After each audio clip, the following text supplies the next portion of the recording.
2012 मध्ये उत्तर प्रदेशातील गाझियाबाद शहरात प्रिया चौधरी नावाची एक मुलगी तिच्या 2.5 वर्षांच्या वौशिका नावाच्या मुलीसोबत खूप त्रासात होती. ती मोदीनगरमधल्या एका घरात पोहोचली. त्या घरात तिला भाड्याने घर मिळाले. तेव्हा प्रिया फक्त 23 वर्षांची होती आणि तिची मुलगी वौशिका लहानशी होती. तिथे प्रिया एक ब्युटी पार्लरमध्ये काम करू लागली. प्रिया दिवसभर ब्युटी पार्लरमध्ये काम करायची, त्यामुळे ती जास्त वेळ घरी नसायची. त्या घरमालकाच्या चंचल नावाच्या मुलीने वौशिकाची काळजी घेण्यास सुरुवात केली. चंचल आणि प्रिया मध्ये लवकरच चांगली मैत्री झाली. एक दिवस चंचलने प्रियाला विचारले, तू इथे एकटी का राहतेस? तेव्हा प्रियाने सांगितले की ती लोणी गावात राहायची. तिच्या घरच्यांनी तिचे लग्न 2010 मध्ये राजीव नावाच्या मुलाशी लावून दिले होते. राजीव गाझियाबादच्या खंजरपूर गावात राहायचा, पण नंतर राजीवने प्रियाला घटस्फोट दिला. घटस्फोटानंतर प्रिया तिच्या आईच्या घरी गेली, पण तिथे तिच्या मुलीसोबत राहणे अवघड झाले. तिच्या आईवडिलांना प्रिया आणि तिची मुलगी ओझं वाटू लागली.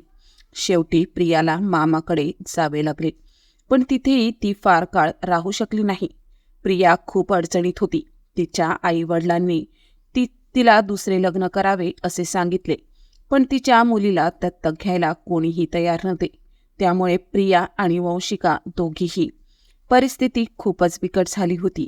हे सगळं प्रिया चंचलला सांगायची आणि तिच्या मैत्रिणीला हे सगळं ऐकून खूप वाईट वाटलं. प्रिया खूप अडचणीत होती. तिला तिच्या घरच्यांनी सांगितले, तुझ्या मुलीला मागे सोडून नवीन आयुष्य सुरू कर. पण प्रिया तयार नव्हती. तिला तिच्या मुलीला सोडायचं नव्हतं. त्यामुळे तिने ठरवले की ती तिच्या मुलीची स्वतःच काळजी घेईल. 2012 साली प्रिया तिच्या मुलीसोबत चंचल चौधरीच्या घरी आली. चंचल मदत करायची होती. तिने प्रियाला ब्युटी पार्लरमध्ये काम मिळवून दिलं. सुरुवातीला प्रिया फक्त ब्युटी पार्लरमध्येच काम करायची, पण नंतर तिला लग्नाच्या फंक्शनमध्येही काम मिळायला लागलं. ती खूप मेहनती होती. 2014 मध्ये प्रियाची भेट अमित नावाच्या मुलाशी झाली. अमित मेरठचा रहिवासी होता. दोघांमध्ये हळूहळू मैत्री झाली. प्रिया अमितवर विश्वास ठेवू लागली. तिने तिच्या भूतकाळाबद्दल, तिचं झालेलं लग्न, घटस्फोट आणि मुलीच्या जबाबदारीबद्दल अमितला सगळं स्पष्ट सांगितलं. अमितने सगळं ऐकून प्रिया आणि तिच्या मुलीला मदत करायचं ठरवलं. त्याने प्रियाला सांगितलं, तू मेरठला ये, मी तुझ्यासाठी ब्युटी पार्लर उघडतो. हे ऐकून प्रिया खूप आनंदी झाली. काही दिवसांनी ती तिच्या मुलीसोबत मेरठला गेली. अमितने तिच्यासाठी भाड्याने घर घेतलं, ब्युटी पार्लर उघडायला मदत केली. त्यानंतर प्रिया आणि अमित एकत्र राहत होते. त्यांनी लग्न केलं नव्हतं, पण ते लिव्ह इन रिलेशनशिपमध्ये होते. प्रियाची मुलगीही मोठी होत होती. अमितला ती मुलगी खूप आवडायची. तो सुट्टीच्या दिवशी तिला बाहेर फिरायला न्यायचा, सिनेमा दाखवायचा आणि तिच्यासोबत वेळ घालवायचा. प्रिया कधीकधी चंचलशी फोनवर बोलायची आणि तिला तिच्या आयुष्याच्या सगळ्या गोष्टी सांगायची. चंचलही तिच्या सगळ्या गोष्टी ऐकायची. 2015 मध्ये प्रिया आणि अमितने हिंदू पद्धतीने लग्न केलं. लग्नानंतर दोघंही मेरठमध्ये एकत्र राहू लागले आणि त्यांचं आयुष्य हळूहळू सुरळीत झालं. प्रियाने काशीराम आवास योजना अंतर्गत खरखोडा पोलीस स्टेशन हद्दीतील काशीराम कॉलनीत एक घर घेतलं होतं. त्याचं दुसरं घर मेरठमध्ये परतापूर पोलीस स्टेशनच्या हद्दीत भागात बांधलं जात होतं. ज्या घरात प्रिया राहत होती ते घर तिने विकत घेतलं होतं. 2020 मध्ये लॉकडाऊन होण्यापूर्वी तिचं नवीन घर बरंचसं तयार झालं होतं. योगायोगाने प्रिया, तिचा नवरा अमित आणि मुलगी वौशिका हे तिघही लॉकडाऊनच्या आधीच त्या नवीन घरात शिफ्ट झाले होते. फेब्रुवारी महिन्यात त्यांनी नवीन घरात राहायला सुरुवात केली. प्रिया शेवटचा फोन चंचलला केला होता. बोलता बोलता अचानक फोन कट झाला. 29 मार्चला चंचलने प्रियाला फोन करून तिची तब्येत विचारायचा प्रयत्न केला, पण प्रिया फोन उचलत नव्हती. चंचलजवळ प्रियाच्या नवऱ्याचा म्हणजेच अमितचा नंबर होता. तिने अमितला फोन केला. अमितने सांगितले की तो बाहेर काही कामासाठी गेला आहे आणि संध्याकाळी घरी गेल्यावर प्रिया तिच्याशी बोलेल. हे ऐकून चंचलला थोडंसं विचित्र वाटलं, कारण प्रिया कधीही फोन उचलायला विसरत नसे. जर ती खूप व्यस्त असेल तर काही वेळाने स्वतः फोन करून बोलायची. चंचलला खूप अस्वस्थ वाटत होतं, कारण त्या दिवशी प्रियाने स्वतःहून फोन केला नव्हता. जरी चंचलचं आणि प्रियाचं घर फक्त 12 किमी अंतरावर होतं, तरी लॉकडाऊनमध्ये चंचल प्रियाच्या घरी जाऊ शकत नव्हती. तिला नवीन घराचा पत्ता नीट माहीतही नव्हता. फक्त परतापूर भागात आहे हे माहीत होते. संध्याकाळी 5 वाजता चंचलने पुन्हा अमितला फोन केला. चंचलला अजूनही ही खूप विचित्र वाटत होते की प्रिया इतकी शांत का होती. प्रिया आणि अमितचं भांडण झालं असतं तरी प्रिया चंचलसोबत नेहमी बोलायची, पण यावेळी काहीतरी वेगळं होतं हे चंचलला सतत वाटत होतं. अमित नेहमीच म्हणायचा, प्रियाला चंचलला सांगायला नको. पण एकदा प्रियाने अमितला सांगितले की तुम्ही चंचलला बोलू देऊ नका. अमितने प्रियाला फोन केला, सांगितले की चंचलचा कॉल आहे, पण प्रियाने फोन उचललाच नाही. चंचलला याचे कारण समजले नाही. काही दिवसांनी प्रियाने चंचलचा नंबर ब्लॅकलिस्टमध्ये टाकला. चंचलने अनेक वेळा अमितला फोन केला, पण प्रियाने अजूनही बोलायला नकार दिला. या सर्व गोष्टींमुळे चंचलला धक्का बसला. अखेरकार एक दिवस अमितने चंचलला फोन करून सांगितले, प्रिया आणि माझ्यात भांडण झाले आहे. रागाच्या भरात तिने माझ्यावर चाकूने हल्ला केला. नंतर ती आपल्या मुलीसोबत घरातून पळून गेली. हे ऐकून चंचल खूप संतापली. त्यानंतर 31 मार्चला प्रियाने चंचलला व्हॉट्सॲपवर मेसेज पाठवला. मेसेजमध्ये तिने सांगितले, माझ्या आईवर चाकूने हल्ला झाला आणि ती जखमी झाली. त्यामुळे आम्ही काही पैसे घेत घरातून पळून गेलो. कृपया आम्हाला शोधू नका. चंचलला यामुळे आणखी धक्का बसला. 5 एप्रिलला चंचलच्या बँकेकडून नोटिफिकेशन मेसेज आला की प्रियाच्या बँक खात्यातून 55,000 रुपये काढले गेले आहेत. हे खाते फक्त प्रियाचे होते, पण प्रियाने बँकेला त्यांचं कुठलीही माहिती दिली नव्हती.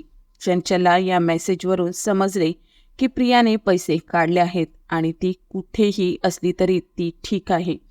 28 मार्चला प्रिया आणि तिची मुलगी गायब झाली. 15 एप्रिलला चंचलने परतापूर पोलीस ठाण्यात जाऊन तक्रार केली. तिने सांगितले की गेल्या 17 दिवसांपासून प्रियाचा पत्ता नाही. ती फोनसुद्धा उचलत नाही. चंचलने पोलिसांना सांगितले की प्रियाचा तिचा पती अमित गुर्जर सोबत राहत होती, पण 28 मार्चला प्रिया आणि तिची मुलगी वंशिका अचानक गायब झाली. त्यामुळे पोलिसांनी अमितला पोलीस ठाण्यात बोलावले आणि चौकशी केली. अमितने सांगितले की त्याची पत्नी प्रिया आणि त्यांच्यावर चाकूने हल्ला केला होता आणि नंतर तिने स्वतःच्या मनगटावर चाकूचे ठसे पोलिसांना दाखवले. हे सांगून अमित घरी गेला. त्यानंतर चंचलने परतापूर पोलीस ठाण्यात अनेक वेळा फोन करून प्रियाच्या बाबत माहिती विचारली, पण तिथे SHO आणि इन्स्पेक्टर फारसं लक्ष देत नव्हते. उलट पोलिसांनी चंचललाच खूप त्रास द्यायला सुरुवात केली. तुझं तिच्याशी काय संबंध? तू इतकी काळजी का करत आहेस? प्रियाचा शोध घेण्याऐवजी तुला पोलिसांचे चंचलला रात्री फोन करून अश्लील बोलायला सुरुवात केली आणि तिला त्रास दिला. चंचलने या सर्व कॉल्स रेकॉर्ड केले. त्यानंतर चंचलने अमितला फोन करून प्रियाबद्दल विचारले. अमितने तिला ओरडून सांगितले की हे सगळं तुझ्यामुळे घडत आहे. तू तिला फोन करून चिथावणी दिली असशील. अमितने चंचलला धमकी दिली की तुझं सगळं गैरकृत्य मला माहीत आहे. जर तू पुन्हा त्रास दिला तर मी तुझ्या विरोधात काहीतरी करू शकते. 2 जून रोजी पोलीस चंचलच्या घरी पोहोचले आणि तिला विचारले, तुम्ही त्या मुलीला शोधण्याचा प्रयत्न करत आहात का? आणि असा प्रयत्न विचारून ते पुन्हा गेले. लोक त्या मुलीकडे बघत होते, जणू काही चंचलच चुकीच्या गोष्टी करत होती. तरीही चंचलला तिच्या मैत्रिणीची खूप काळजी वाटत होती, कारण तिला भीती होती की लोक तिच्याबद्दल काय विचार करतील. त्याचवेळी चंचलची भेट मनीष लोहिया नावाच्या एका व्यक्तीशी झाली. मनीष लोहिया समलैंगिक होता आणि बजरंग दल, RSS आणि इतर अनेक संघटनांमध्ये काम करत होता. मनीषने तिला दुर्लक्ष केले, पण चंचल त्याच्याशी फोनवर बोलण्याचा प्रयत्न करत राहिली. काही दिवसांनी मनीषने चंचलचे म्हणणे ऐकून घेतले आणि तिला मदत करण्याचे कबूल केले. 14 जुलै रोजी चंचलने परतापूर पोलीस ठाण्यात SHOला प्रियाच्या बाबतीत सर्व माहिती सांगितली. चंचलने सांगितली की प्रियावर आणि तिच्यावर असलेला त्रास अन्य पोलिसांकडून होत आहे. SSPने प्रकरण गंभीरपणे घेत तातडीने गुन्हे शाखेचे पथक तयार केले. त्यानंतर पोलिसांनी प्रियाचा शोध सुरू केला. गुन्हे शाखेचे पोलीस नेहमीप्रमाणे कडकपणा दाखवत होते. त्यांनी अमित गुर्जरला अटक केली आणि त्याची कसोशीने चौकशी केली. अनेक दिवस पोलिसांच्या ताणतणावाला सहन करून अमितने अखेर 22 जुलैला प्रियाचा पत्ता सांगितला. चंचलला आधीच संशय होता की अमितने प्रियाला आणि तिच्या मुलीला काहीतरी वाईट केलं आहे. चंचलला शंका होती की अमितने प्रियाला आणि तिच्या मुलीला मारले असावे किंवा 22 जुलैला त्यांना विकले असावे.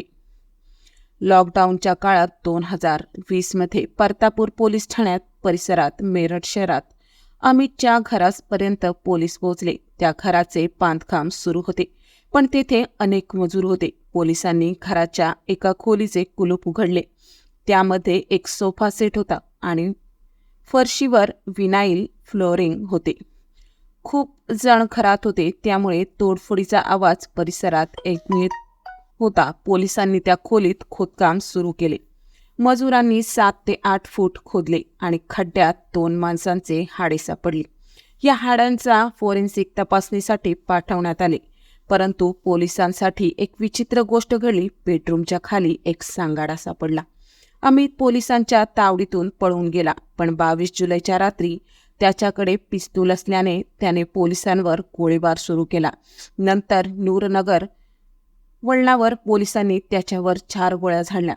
या गोळ्या अमितच्या दोन्ही पायांमध्ये लागल्या आणि तो खाली पडला. त्याला अटक करून रुग्णालयात दाखल करण्यात आले. रुग्णालयात चौकशी करत पोलीस असताना अमितने कबूल केले की त्याने त्याची पत्नी प्रिया आणि मुलगी वंशिका यांची हत्या केली होती. अमितने ही हत्या का केली असा प्रश्न आता सर्वांसमोर उभा राहिला होता. चंचलच्या सांगण्यानुसार 2015मध्ये प्रिया आणि अमित गुर्जरचे लग्न झाले होते. त्यानंतर ते दोघे काशीराम कॉलनीत स्वतःच्या घरात राहू लागले. पण लग्नानंतर काही दिवसांनी प्रियाला काही गोष्टी बदलल्यासारख्या वाटू लागल्या. खरे तर अमित रोज आंघोळ करायचा, तयार होऊन बाहेर जाऊन नंतर प्रिया आणि तिच्या मुलीला शाळेत सोडायचा. पण एक दिवस अमितने प्रियाला सांगितले की आमच्या मुलीला उर्दू शिकवायला हवं आणि तूही डोकं झाकण्यासाठी स्कार्फ वापर. प्रिया त्यावेळी साईबाबांवर खूप विश्वास ठेवत होती, पण अमित तिला ते करू देत नव्हता. प्रिया थोड्या दिवसांनी अमितच्या कागदपत्रांचा शोध घेण्याचा प्रयत्न करू लागली. अमित त्याचे सर्व कागदपत्र आणि आधार कार्ड प्रियापासून लपवून ठेवत होता. पण एके दिवशी प्रिया संधी मिळाल्यावर अमितच्या कागदपत्रांची तपासणी केली.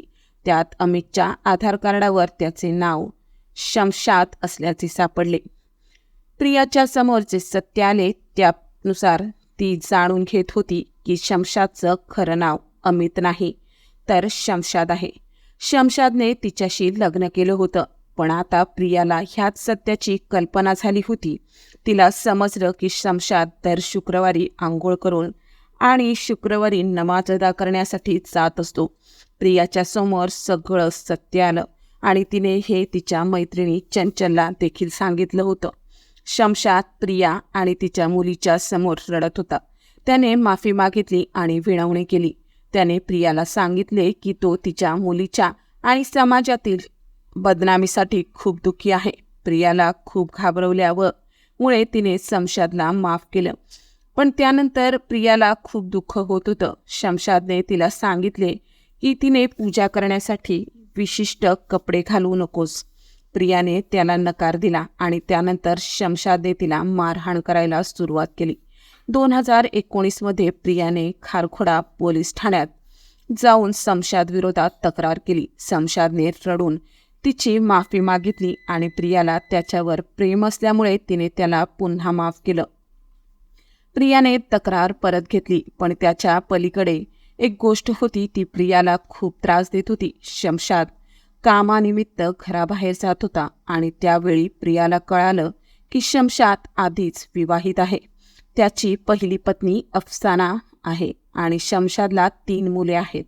2014मध्ये ते दोघेही संगीतच्या घरात आले होते. तेव्हा काशीरामच्या आवाजाने त्या ठिकाणी एक मोठा गोंधळ झाला. प्रियाने जे घर कमी किमतीत घेतले होते ते घर शमशादने प्रियाला न कळवता आणि बनावट कागदपत्रे तयार करून फेब्रुवारी 2020मध्ये विकले होते. प्रियाला याबद्दल काहीच माहिती नव्हती. शमशाद प्रियाचे बँक खाते देखील हाताळत होता. 28 मार्च म्हणजेच हत्येच्या रात्री शमशादने प्रियाला सांगितले की त्या दिवशी त्यांच्यात मोठं भांडण झालं. रात्री सुमारे 10 वाजता प्रियाला भाजी कापत असताना अचानक तिने शमशादवर चाकूने हल्ला केला. यामुळे शमशादच्या मनगटावर एक छोटासा कट झाला. प्रियाला हे झाल्यावर खूप वाईट वाटलं आणि तिने जे केलं त्याची खूप खंत वाटली. खूप उशीर झाला होता कारण शमशाद रागात आल्यामुळे त्याने प्रियाचा गळा दाबला आणि प्रियाला श्वास घेताना त्रास होऊ लागला. काही मिनिटातच प्रिया शांत झाली आणि तिचं शरीर त्या खोलीत पडून राहिलं. शमशादच्या त्या खोलीतच वंशिका झोपली होती आणि तिला काहीच कळलं नाही. लॉकडाऊनच्या काळात शमशादने ती मुलगी जी त्याला सोडायला यायची होती तीही मारली होती. तरीही त्याचे मित्र त्याच्या घरी येत होते. मित्राला त्या घरात राहत असताना शमशाद दरवेळेस दारूच्या पार्ट्या करत असे. त्याच्या मित्रांसोबत त्याने घरात दारू पिऊन वेळ घालवला. प्रियाने यावर विरोध केला, पण शमशाद तिला मारायचा आणि आई आणि मुलगी दोघीही त्याच्या घरात दारू पिऊन विचार करत होत्या की मृतदेहांचा काय करावं, मृतदेह कुठे ठेवायचे याची कल्पना करत होती. लॉकडाऊन असल्यामुळे पोलीस अनेक ठिकाणी तैनात होते. त्यामुळे घराबाहेर जाऊन त्या मृतदेहांची विल्हेवाट लावणे शक्य नव्हते. शमशाद घराबाहेर गेला असता तर पोलिसांना त्याला पकडता आलं असतं, म्हणून त्याने मृतदेहांची विल्हेवाट लावण्याचा विचार थांबवला. परंतु त्याला एक गोष्ट आठवली. एक चित्रपटात शमशादने अशाच प्रकारच्या योजनांचा विचार केला होता. त्याच्या घरात बांधकाम चालू असल्याचे त्याला त्याच्या घरात फावडे, कुदळ, इतर साधने भेटली. त्याचवेळी शमशादने बेडरूमच्या खाली ठेवलेले पलंग आणि सोफा हटवण्याचा निर्णय घेतला आणि घराच्या एका कोपऱ्यात खोदकाम सुरू केलं. लॉकडाऊनच्या काळात घरात कोणी येत नसल्यामुळे त्याला काही समस्या होणार नव्हती. त्याने आरामात 7 ते 8 फूट खोलीत खड्डा खणला आणि त्यात मृतदेह टाकले. मृतदेहावर मीठ ओतले जेणेकरून ते लवकर कुजून जाऊन त्याची विल्हेवाट लवकर लागेल. नंतर शमशादने त्या खड्ड्यात मातीने भरून त्यावर सिमेंट घातले आणि त्यावर विनाईल चटई घालून त्यावर सोफा आणि पलंग ठेवले. त्यानंतर त्याने त्या खोलीतच अनेक महिने झोपून राहिला. काही दिवस आधी शमशादची पत्नी अफसाना तिच्या भावासोबत शमशादच्या मेवण्यासोबत घरात राहायला आली होती. ही घटना घडल्यानंतर त्यांच्यावर हत्येचा आरोप झाला. या घटनेचा तपास सुरू झाल्यानंतर पोलिसांचे एक पथक बिहारमध्ये गेले. तिथे अफसाना आणि तिचा भाऊ दिलावर यांना पोलिसांनी अटक केली. त्यांच्यावर आरोप होता की त्यांनी पुरावे नष्ट केले होते. त्यानंतर प्रियाच्या आईने रक्ताचे नमुने DNA चाचणीसाठी फॉरेन्सिक लॅबमध्ये पाठवले. DNA चाचणीमध्ये प्रियाचा आणि तिच्या आईचा DNA जुळला. तसेच प्रियाची मुलगी वंशिकाचा DNA देखील प्रियाशी जुळला. शमशादने प्रियाचा मोबाईल फोन आणि घड्याळ तिच्यासोबत जमिनीत काढले होते, जे लोक पोलिसांनी मृतदेहासोबत ताब्यात घेतले होते. त्यांना असे वाटले की अशा मोठ्या गुन्ह्यासाठी शमशादला फाशी दिली पाहिजे. प्रियाच्या मैत्रिणी चंचलच्या त्रास देणाऱ्या पोलिसांनाही निलंबित करण्यात आले. शमशादला तुरुंगात गेला आणि पोलिसांचे निलंबन झाले.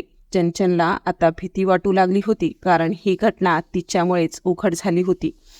जर चंचलने प्रियाचा शोध सुरू केला नसता तर कदाचित प्रियाची आणि वंशिकाची हत्या कोणालाही माहिती पडली नसती. प्रियाच्या कुटुंबियांनी फार आधी प्रियाशी संबंध तोडले होते, त्यामुळे प्रियाच्या मृत्यूनंतर त्यांच्याकडून काहीही माहिती मिळाली नाही. प्रियाची एकच मैत्रीण होती जी तिच्या मृत्यूनंतर तिच्या जवळ होती, आणि ती म्हणजे चंचल. चंचलने प्रियाच्या मृत्यूनंतर तिच्या शोधाची सुरुवात केली, ज्यामुळे हा गुन्हा उघड झाला. या घटनेमुळे चंचलला पोलिसांकडून धोका होता, कारण तिच्या माहितीनुसार काही लोकांना अटक केली होती आणि हे प्रसारमाध्यमांमध्ये व्हायरल झाले होते. त्यानंतर शमशादचा आणखी एक सहकारी नकुल शर्मा, पोलिसांनी त्यालाही अटक केले. नकुल शर्माने शमशादला पुरावे नष्ट करण्यात मदत केली होती. पोलिसांनी शमशाद, अफसाना, दिलावर, नकुल शर्मा आणि इतर 2-3 जणांवर अटक केली, पण कोर्टाने काही लोकांवर आरोप फेटाळले, कारण कोर्टाला असं वाटत होतं की 7 फुटांचा खड्डा एकट्याने खोदला जाऊ शकत नाही. यासाठी 2-3 लोकांचा सहभाग असावा. चंचल आणि शमशाद यांच्या दिलेल्या जबाबावर आणि पुराव्यांवरून पोलिसांनी आरोपपत्र दाखल केले.